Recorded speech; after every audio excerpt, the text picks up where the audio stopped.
Good evening and welcome to this week's episode of the Seneca Scout. I'm Caleb Miguel. And I'm Taylor Bowers. Tonight we have a wonderful variety of local stories from you and a look from SV's art program to 4 pod helpers return at CVE and so much more. Today we start with one intermediate highs class's efforts to rejuvenate an old school structure. The IHS has been sprucing up their courtyard in recent times, adding an SV rock structure as well as several benches. This joins the first pond, the fish pond maintained and winterized by the SV staff. Students from Mrs. Ehrenberger's class pitched the idea to the student council of the IHS. Upon the approval of this plan, students as well as staff worked together to build up the courtyard. Although it is closed during the fall and spring due to ducks, students have commented on their content with the courtyard's look. Staff have expressed hope to make their courtyard a place where students can sit and relax and enjoy nature. Many believe these additions are a step in the right direction. Recently, SV senior Brandon Wingard observed a holiday celebration in mid-October, White Cane Awareness Day. For those of you who do not know, white canes are essential to the blind and visually impaired.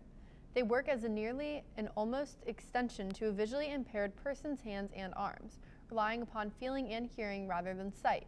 We now will get to hear from Brandon Wingard regarding the White Cane Awareness Day.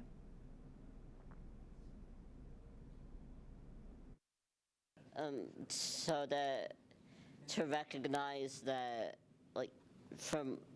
to bring more awareness for the blind community and how they get around easier with the cane and just bringing more awareness to it.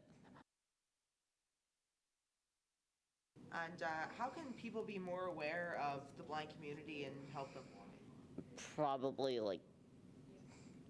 just spreading awareness as much as possible. Thank you to Brandon for his insight. Brandon was recently able to tour Slippery Rock University using his white cane to maneuver around the cafeteria and across the campus.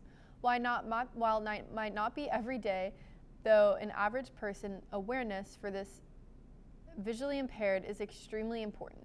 We transition now to the return of a much-loved canine companion at CVE.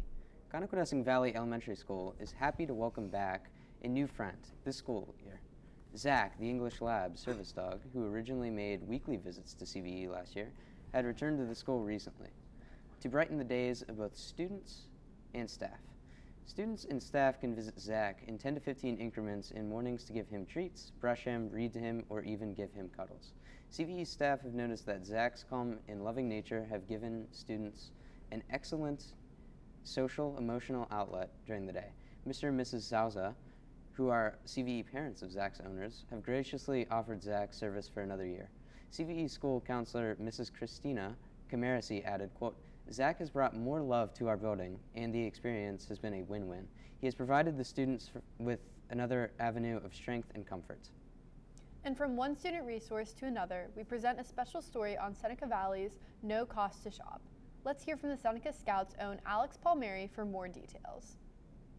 Seneca Valley High School offers no shortage of resources for students in need, a prominent one among them being the No Cost to Shop. However, much like most programs at our school, it seems to fly almost completely under the radar.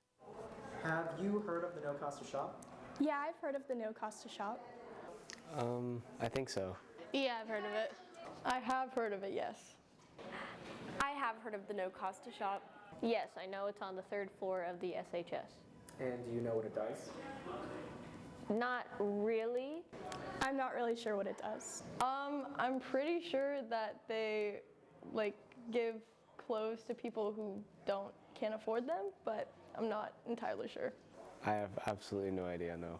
I believe it's something for students. They can schedule a time and get things like supplies that they need. It's where you can get clothes and hygiene products for free. Knowledge about the No Cost to Shop is less than definitive, according to the student body, despite it being such an incredible passion project that so many could benefit from. Here with me today is Mrs. Michelle Eppinger, who is a job coach at the shop, as well as the one who proposed the original idea for it. That store is here for every student at Seneca Valley. That's simple. And the store has all kinds of items. The store has clothing, we have coats, we have shoes, with gloves, with all kinds of hygiene items. So there's no reason for stinky people in the hallways anymore. The shop is located on the 3rd floor in the senior high, room 333.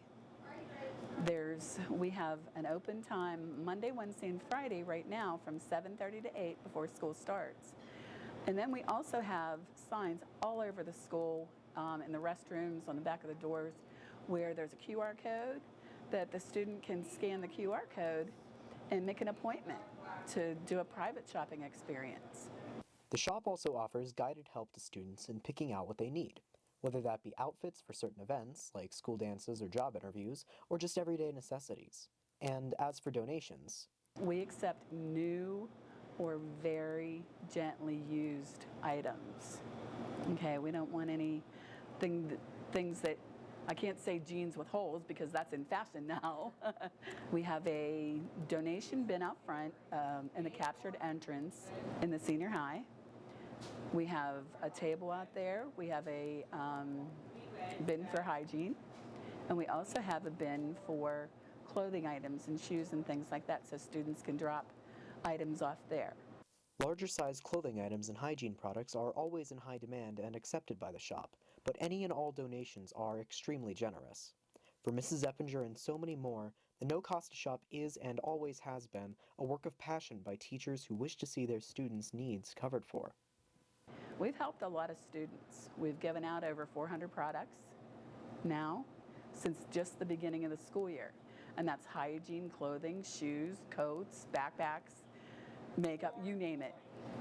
The shop means everything to me. I had this idea a couple years ago, and it just started growing with then assistant principal Malin when she was over here before she moved to Cyber. I brought the idea to her, and one thing led to another, and it just spiraled. And to be able to see someone get something that they truly like. Once again, students can visit the shop from 7:30 to 8 on Mondays, Wednesdays, and Fridays, or they can schedule special appointments any other time using the QR code found on No Costa Shop flyers around the school or on the No Costa Shop website found on the senior high homepage. This has been Alex Palmieri with the Seneca Scout, signing off. It's that time of year again, where kids can eat all the candy they want and parents can't say no. It's Halloween season. Our very own SV preschoolers participate in trick-or-treating as they walk around the school and visit teachers' classrooms. If you're shopping for Halloween candy this weekend, beware. Halloween candy prices have gone up 13% from last year alone. Some of the largest prices increases can be seen in Twix with an increase of 53% in price, Skittles at 41%, and Reese's at 35%. Other brands are trying their best to keep their prices low, with Nestle, Crunch, and Butterfingers only rising 4%. Additionally, some candy bar brands are shrinking the amount of candy that is in their packages to give off the illusion that their candy has not changed in price. Reese's Kisses bags and Reese's Peanut Butter Cups are a few ounces less than they used to be. Manufacturers claim this is an attempt on lowering the amount of calories consumed, but consumers believe this is shrinkflation, affecting the candy's companies. It is expected that America will spend $3.1 billion on candy this Halloween season. And for one final special presentation, tonight the Seneca Valley Art Program is alive and well with students making and creating every day. Let's check in with Mr. Wolfslayer and some of his students to learn more about this program.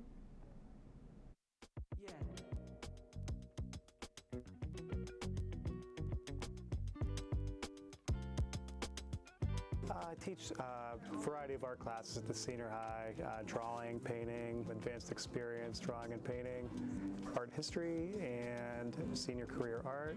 I'm in senior career art, advanced drawing, and next semester I'll be taking painting. I'm taking senior career art and then this advanced drawing class. I'm currently in senior career art. I'm taking advanced painting, advanced drawing, and the senior career art. What makes the classes unique are the fact that students have a lot of chances to explore different media. They get to take classes that hopefully they have an interest in, and then take those interests and expand upon them. What I like most about this class is, or these classes, is you learn so much, not from like one certain base thing that you're learning from other classes, but you're learning like, he'll be playing songs on the TV, Mr. Woolslayer. You'll be learning so much about like the culture, and like you're connecting with other kids and seeing how they express themselves in the art, and it's just like you learn a lot just from doing that. I like kind of getting to develop my own style and like having the resources to try different mediums that I'm not used to without having to like buy all the stuff. I really like the freedom that it gives you. Like, it's not as structured as a normal art class, and I can really express myself more. I like the freedom you get in the classes, you know. You can kind of do whatever, you know, and you can do what you want and pursue what you want, which is really cool. Right now we've got a lot of, a nice variety of projects going on. You know, in the senior career art classes, it is more of an individualized class. So students have had some experience and have some interest and work in different styles. So, you know, right now we have a lot of like large scale like paintings in acrylic and watercolor and oil and spray paint. In the drawing classes, they're working in, you know, a variety of media as well, you know, range from like charcoal and pencil to ink and pen. Right now I'm working on this painting right here.